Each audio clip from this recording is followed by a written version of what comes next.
اس کی بھی پورے قرآن کی آیت ہے، انما امرہ اذا اراد شیئا ان یقول له کن فیکون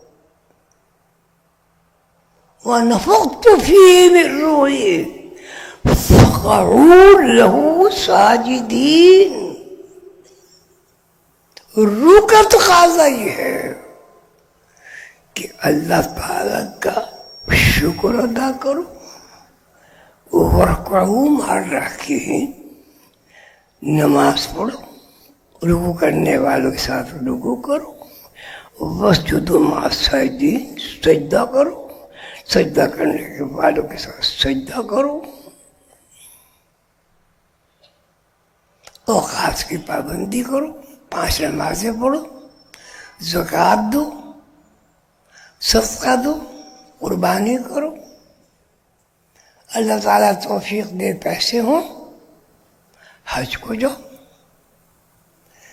اگر ہمارے پاس 100 روپے ہیں اور اس پر 1 سال گزر گیا،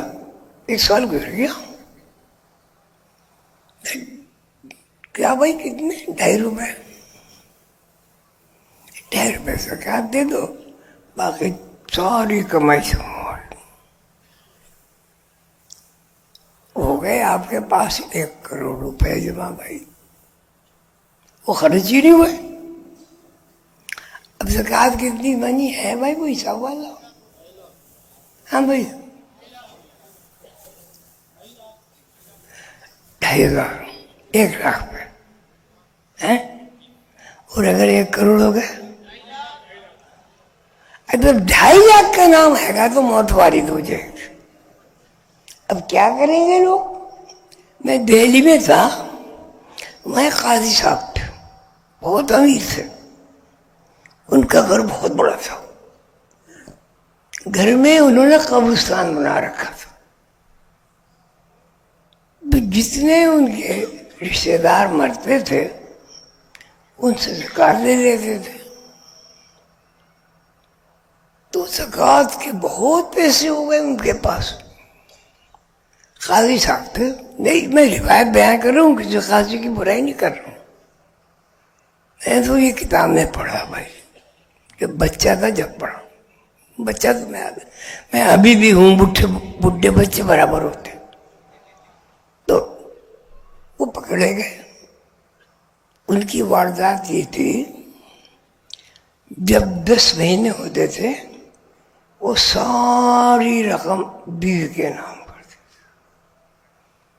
تو سال تو پورا نہیں ہوا نا، زکوٰۃ بھی نہیں ہوئی. پھر 10 مہینے ہوئے، بیگم صاحب نے شوہر کے نام کرتے.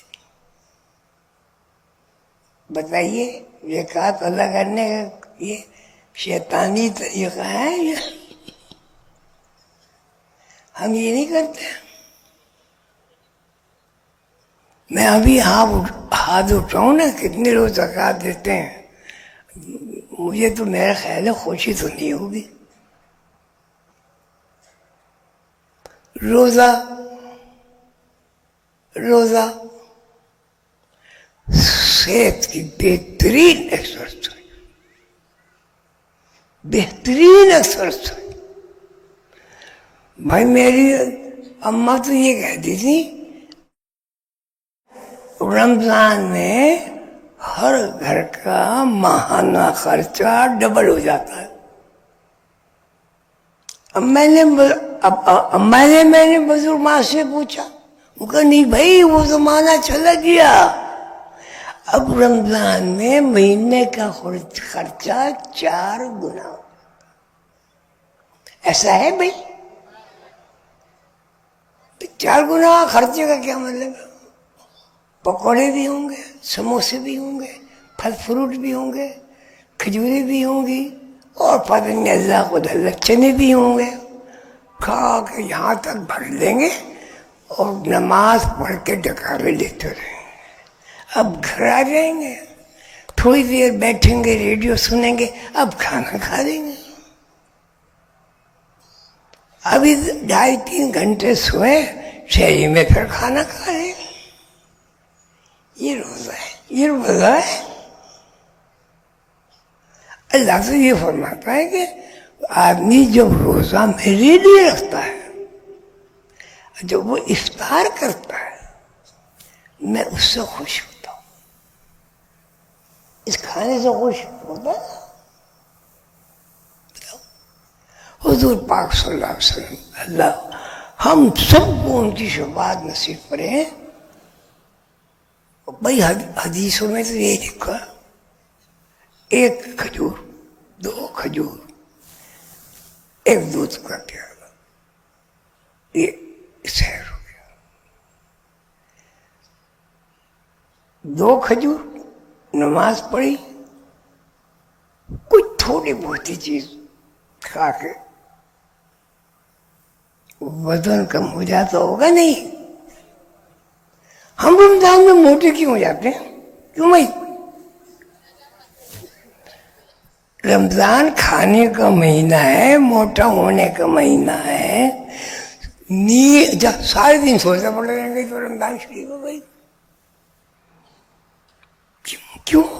بھوک میں تو آدمی کو نیند کم آتی نا۔ اچھا، افطار میں مسجد میں زور کے پہنچ جاؤ، نماز ہی نہیں ہوتے۔ افطاری میں کیا ہوتا ہے آپ خود ہی بتا دیں۔ جگہ نہیں ملتی بیٹھنے کی۔ اب افطار میں شوبازی ہوتی ہے کہ فلاں مسجد میں افطار بہت شاندار ملتی، اس میں بھائی شربت بھی ہوگا، اس میں پھلکیاں بھی ہوں گے، پکوڑی بھی ہوں گے، اور یہ بھی ہوں گے اور وہ بھی ہوں گے۔ کیا عام دنوں میں آپ تجربہ کر لیں، یہ کھا کے آپ کا پیٹ خراب نہیں ہوگا؟ جی رمضان میں پیٹ اللہ کے لیے خالی رکھتے ہیں ہم لوگ، اور افطار میں شیطان کے لیے ہم تقریب رونمائی کرتے ہیں۔ اصلی بات میں پھر اصلی پیار، اللہ تعالیٰ یکتا ہے، واحد ہے، ان جیسا کوئی نہ ہوا، نہ ہے، نہ ہوگا۔ اللہ کی تعریف کیا ہے؟ اللہ کھاتا نہیں، اللہ پانی نہیں پیتا، اللہ سوتا نہیں، اللہ اونگ نہیں آتی اللہ کو، پھر اللہ کرتا کیا ہے؟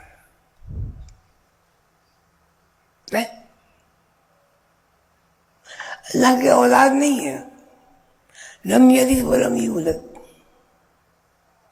اللہ کا کوئی خاندان نہیں ہے، کفوا احد۔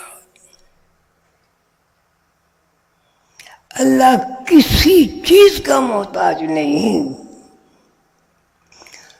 لیکن سب کو کھلاتا ہے۔ اللہ الصمد، بے نیاز۔ اب دیکھیے، اب یہ جو اللہ اتنا بڑا ہے اور اتنی بڑی کائنات پھیلا دی، 7 زمینیں، 7 آسمان ہیں، عرش ہے، کرسی ہے، حجاب عظمت ہے، حجاب محمود ہے، سدرۃ المنتہا ہے،